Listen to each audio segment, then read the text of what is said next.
విజయవాడలో మనం పుట్టపర్తి కలెక్టరేట్ ఉంది. అలాగే 27వ తారీఖు కరెంటు బిల్లుల పైన, 3వ తారీఖు విద్యార్థుల ఫీజు రీయింబర్స్మెంట్ ఉంది.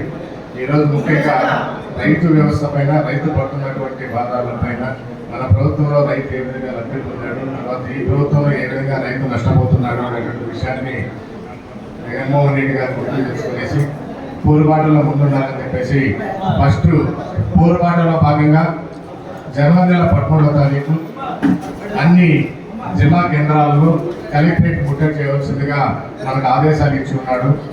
తర్వాత ఇక్కడ ఈ నాయకులు మాట్లాడిన తర్వాత పట్టణం దగ్గర ఎక్కువ వర్షపాతంతో పంట నష్టపోవడం జరిగింది. రైతు కూడా తీవ్రంగా నష్టపోయాడు. అక్కడ కూడా ఆ పంట కూడా వృద్ధి చేయడం జరుగుతుంది. ఈ కార్యక్రమం తర్వాత మీరందరూ కూడా అక్కడ కూడా రావాల్సిందిగా కూర్చున్నాను. వైఎస్ఆర్ కాంగ్రెస్ పార్టీ ఆఫీస్ నందు మన ప్రియతమ నేత, మన కదే వైఎస్ఆర్ కాంగ్రెస్ పార్టీ ఇన్ఛార్జ్ మక్బుల్ అహ్మద్ అన్న గారి ఆధ్వర్యంలో ఈ సమావేశం ఏర్పాటు చేయడం అనేది, మరి ఈ సమావేశానికి విచ్చేసినటువంటి వైఎస్ఆర్ కుటుంబ సభ్యులందరికీ కూడా, వేదిక మీద ఉన్నటువంటి పెద్దలు, వేదిక ముందు ఉన్నటువంటి వారు, మరియు పత్రికా విలేకరులు, ప్రింట్ మీడియా అందరికీ కూడా పేరు పేరున నమస్కారాలు తెలియజేసుకుంటూ, ముఖ్యంగా మన ప్రియతమ నేత, మన మాజీ ముఖ్యమంత్రి, మన పార్టీ అధ్యక్షులు శ్రీ వైఎస్ జగన్మోహన్ రెడ్డి సార్ గారు కూటమి ప్రభుత్వానికి ఇచ్చినటువంటి సమయం అయిపోయింది. ఆ సమయంలో వాళ్ళు చెప్పినటువంటి అమలు చేస్తారని చెప్పి ఇన్ని రోజులు చూడడం జరిగింది. అయితే ఎక్కడ కూడా ఆ ఊసే లేదు. ఇప్పుడు మరి మన పాత్ర మొదలవుతుంది. అదేంటంటే పోరుబాట అనే కార్యక్రమంలో మొట్టమొదట మనం ఇప్పుడు మనందరినీ కూడా, పార్టీ శ్రేణులందరినీ కూడా జిల్లా కలెక్టరేట్ల వద్ద, రాష్ట్రంలో అన్ని జిల్లా కలెక్టరేట్ల వద్ద కూడా ఒక మెమరాండం తయారు చేసి, మరి రైతు సమస్యల పైన, మరియు మనం ఇప్పుడు ఏ విధంగా అయితే రైతాంగం పడుతున్నటువంటి ఇబ్బంది చాలా ఉన్నాయి. రైతాంగ సమస్యలు చెప్పాలంటే మొట్టమొదటిది మన ప్రియతమ నేత ఉన్నప్పుడు బీమా ఆయనే చెల్లించేవారు అన్నమాట, మనం కట్టేవాళ్ళం కాదు. అది ఊసే లేదు. ఇప్పుడు దాన్ని ప్రైవేట్గా ఎకరాకింత కట్టండి అని చెప్పి ఇప్పుడు అగ్రికల్చర్ వాళ్ళే దాన్ని ఎంత చెప్తున్నారు అన్నమాట. అలాంటి చాలా ఉన్నాయి, చెప్పుకుంటా పోతే మనం. ముఖ్యంగా ఈ కార్యక్రమం పైన, మనం ఇంకా మొదలు పెట్టబోయే కార్యక్రమం పైన ఎప్పుడైనా కూడా మనందరం సిద్ధంగా ఉండాలా. ఎప్పుడు పార్టీ ఒక్క మెసేజ్ పెట్టినా నాకు ఫోన్ రాలేదు అనుకోకుండా మనందరం కూడా సంఘటితంగా, కొన్ని సమయాల్లో ఫోన్ రాకపోవచ్చు, ఫోన్ చేసే సమయం లేకపోవచ్చు, కాబట్టి అందరం కూడా సంఘటితమై మొట్టమొదట మనం తలపెట్టబోయే పోరుబాట కార్యక్రమంతో మొదలైతే, మన ప్రియతమ నేత కూడా రేపు నెల నుంచి ఒక పార్లమెంట్ పరిధిలో 2-3 రోజులు ఉంటారని చెప్తున్నాడు. ఆ కార్యాచరణ కూడా ఇంకా మొదలవుతుంది. ఇప్పటి నుంచి కూడా కూటమి ప్రభుత్వాన్ని మనం ఏమైతే చెప్పి చేయలేదో, మన నాయకుడు ఏమైతే చేస్తున్నాడో అవన్నీ మనం తెలిపేందుకు ఈ పోరుబాట. ఆ కార్యక్రమంలో భాగంగా మనం మన గాండ్లపేట మండలం నుంచి మనందరం కూడా వెళ్లాల్సి వస్తుంది. ముఖ్యంగా అందరూ రావాల్సి వస్తుంది. ముఖ్యమైన నాయకులు, మరి ప్రజాప్రతినిధులు, మాజీ ప్రజాప్రతినిధులు అందరూ కూడా. మరి ఈ కార్యక్రమానికి మేము పైన ఉన్నటువంటి వాళ్ళు, వేదిక మీద ఉన్నటువంటి వాళ్ళు, మన సమన్వయకర్త ఆధ్వర్యంలో మన నాయకులందరూ ఏ విధంగా అకామిడేషన్ వెళ్దాం కల్పిస్తామంటే మేమంతా కూడా వచ్చేందుకు సిద్ధమని చెప్పి మేము సభాపూర్వకంగా అందరికి తెలియజేస్తున్నాం. మన మండల వాసులకు కూడా ఒకటే చెప్తున్నాం, ఈ రోజంతా ఇక్కడికి వచ్చాం. మనందరం కూడా ఈ మీటింగ్ అయిపోతాయంటే కొంచెం పక్కన మాట్లాడుకొని, మనకు ఎన్ని అవసరం వస్తాయి, ఎంతమంది వస్తామని మాట్లాడుకొని వాళ్ళకి ఇక్కడే తెలియజేస్తామని తెలియజేస్తూ ఈ అవకాశం ఇచ్చినటువంటి పెద్దలకందరికీ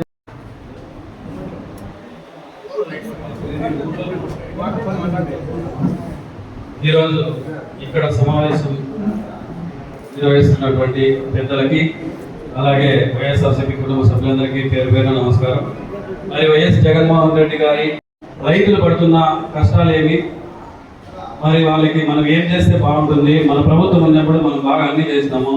మరి ఈ ప్రభుత్వం వచ్చిన తర్వాత ఏ ఒక్క పథకం అంటే ఫస్ట్ రైతన్నలదే ఫస్ట్ తీసుకొని, మరి జగన్మోహన్ రెడ్డి సార్ గారి ఆదేశాల మేరకు కలెక్టరేట్ దగ్గర మనం అర్జీ ఇచ్చే విధంగా, మరి మన జిల్లాలోనే జగన్మోహన్ రెడ్డి సార్ గారిని పాల్గొంటారు కాబట్టి, మరి కార్యకర్తలు, లీడర్లు ప్రతి ఒక్కరూ మనం 13వ తారీఖు మన ఆఫీస్ దగ్గరికి ఇక్కడికే వస్తే 7:30కు బయలుదేరాలని చెప్పినారు. మరి ఆ కార్యక్రమం పైన మనం ఏం చేయాలి అనే విధంగా మనం ఇక్కడ మన పెద్దలు కానీ మళ్ళీ అందరూ మాట్లాడతారు. మరి వెహికల్ మనం ఎట్లా వెహికల్ అరేంజ్ చేసుకున్నామా, మీకు టిఫిన్ అని ఏం పరిస్థితి అని చెప్పేసి ఇక్కడ చూసుకొని మళ్ళీ మనము సత్సాయి జిల్లా అయినటువంటి మన పుట్టపర్తికి వెళ్ళాల్సి ఉంటుంది కలెక్టరేట్ ఆఫీస్కు. అంతకు ముందుగానే మనం ఇప్పుడు ఈ ప్రోగ్రామ్ అయిపోయిన తర్వాత మన పట్టణం దగ్గరే రామ్మోహన్ రెడ్డి అనే రైతు మరి వరిబడి చాలా హీన పరిస్థితులు మొత్తం అంతా కిందికి లెవెల్ అయిపోయి మొత్తం పడిపోయింది. మరి నిన్నగానే మేము వీడియోస్ దాంట్లో పెట్టినాము. మరి అందుకు ఈరోజు ఆ రైతులు పరామర్శించేందుకు మన ఇన్ఛార్జ్ మక్బూలన్న గారు, అలాగే రాష్ట్ర నాయకులందరూ, మరి అలాగే మనకున్నటువంటి కది నియోజకవర్గ ఎంపీపీ అయితేనేమి, జెడ్పీటీసీలు, సర్పంచులు, కౌన్సిలర్లు, మరి మన చైర్మన్లు, అదేవిధంగా ప్రతి ఒక్క అనుసంధానమైన మన పార్టీ నాయకులు అందరూ కానీ మన కన్వీనర్లు అందరూ కలిసి మనం ఈరోజు అక్కడికి వెళ్ళాల్సి ఉంటుంది. మరి ఆ రైతు పరిస్థితి ఏముంది ఫీడ్బ్యాక్ అని మనం తీసుకొని ఈరోజు ఆ ఫీడ్బ్యాక్ మనము గౌరవ కలెక్టర్ గారికి మన పక్కన చేసి సమర్పిస్తాం. కాబట్టి మరి ఈ ప్రోగ్రామ్కి అందరూ హాజరు కావాల్సిందిగా రైతులందరినీ కానీ మీరు మొబిలైజ్ చేసి అందరినీ మనం అక్కడికి తీసుకెళ్లాల్సిందిగా కోరుకుంటున్నాం. చేసినటువంటి ఎంపీకుంట మండల నాయకులు, ఎంపీటీసీలు, మరియు సర్పంచులు, మిగతా కార్యకర్తలందరికీ నమస్కరిస్తూ ఈ కార్యక్రమము రైతుల కష్టాలు ఎందుకు వచ్చినాయి, రైతులకి ఈ కష్టాలని మనకి ఇక్కడ ఉండే మన ప్రభుత్వం వైఎస్ఆర్ ప్రభుత్వము అన్న జగనన్న ముఖ్యమంత్రిగా రైతుల గురించి సుదీర్ఘంగా ఆలోచన చేసి మంచి పథకాలు రైతులకు ఏం మేలు జరుగుతుంది, ఎందుకు మేలు చేస్తే రైతులు ఈ దేశానికి ఎన్నెముకగా ఉంటారని వాళ్ళకి ఎన్నో మంచి పథకాలు తీసుకొచ్చి అందులో ఒకటి ఇన్సూరెన్స్, క్రాప్ ఇన్సూరెన్స్ రైతులు కట్టకుండా మనము గవర్నమెంటే అందరి ప్రతి ఒక్క రైతులకి ఇన్సూరెన్స్ పే చేసి మంచి అకాల వర్షాలకు నష్టపోకుండా నష్టపోయిన రైతులకు సకాలంలో ఇన్పుట్ సబ్సిడీ అటువంటి పథకాలు వర్తింపజేసి ఎంతో రైతులకు ఎంతో మేలు చేసి ఈ దేశానికి రైతులే ఎన్నెముకగా ఉంటారని ఆలోచన చేసి మంచి పరిపాలన అందించారు. మరియు మనమందరము ఏమనుకున్నామంటే పత్రికలను విలేకరులు, పత్రికా నాయకులను అబద్ధాలు చెప్పే నాయకులను నమ్ముకున్నారు. ప్రజలు మోసపోయినారు. ఆ ప్రత్యక్ష పత్రికల్లో వచ్చే వార్తలు ఇవి ఎంతో జగన్మోహన్ రెడ్డి మీద విష ప్రచారం చేసి మన పార్టీ అధికారంలో లేకుండా జరిగినది. మరియు ఈ ప్రభుత్వము, చంద్రబాబు నాయుడు ప్రభుత్వము 6 నెలల క్రితం వచ్చి 6 నెలల నుండి సకాల వర్షాలు నుంచి ఎక్కువగా అతిగా అనావృష్టిగా వర్షాలు లేకుండా పోతే వస్తే వర్షాలు వస్తాయి, పంటలు ఎంతో నష్టపోయినారు. రైతుల గురించి ఆలోచన చేయకుండా ఏదో ఇప్పటి వరకు విష ప్రచారాలు, అబద్ధ ప్రచారాలు ఇవన్నీ చేస్తూ కాలం గడిపి 6 నెలలు అవుతా ఉంది. మరియు ఇప్పుడు రైతుల మీద మన మాజీ సీఎం గారు జగనన్న ఈరోజు రైతులు జరిగే అన్యాయాల మీద ఎంతో తీవ్రంగా ఆలోచన చేసి మన నాయకులకు అందరికీ ఒక దిశానిర్దేశం చేశారు. దిశగా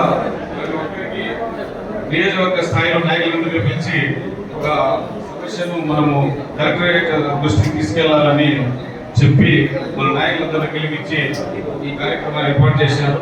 ఇందులో భాగంగా మనందరము మక్బూలన్న గారి నాయకత్వంలో మిగతా శ్రీనివాసరెడ్డి గారు, భాస్కర్ రెడ్డి గారు మరియు ఇతర నాయకులు ఇస్మాయిల్ గారు ప్రభుత్వం అందిస్తుందంటే ఈ రోజు అందరికీ అర్థమవుతా ఉంది. రాష్ట్రంలో ఉండే రైతులకు, రైతు కుటుంబాలందరికీ అర్థమవుతా ఉంది ఏమి చేసింది ఈ ప్రభుత్వం అనే దానిపైన. 6 నెలలు కాలం గడిచినా కూడా ఒక రైతు ఒక నయా పైసలు ఇచ్చిన పాపను కూడా ముఖ్యమంత్రి గారు పోలేదని సభాముఖంగా మీకు తెలియపరుస్తున్నాను.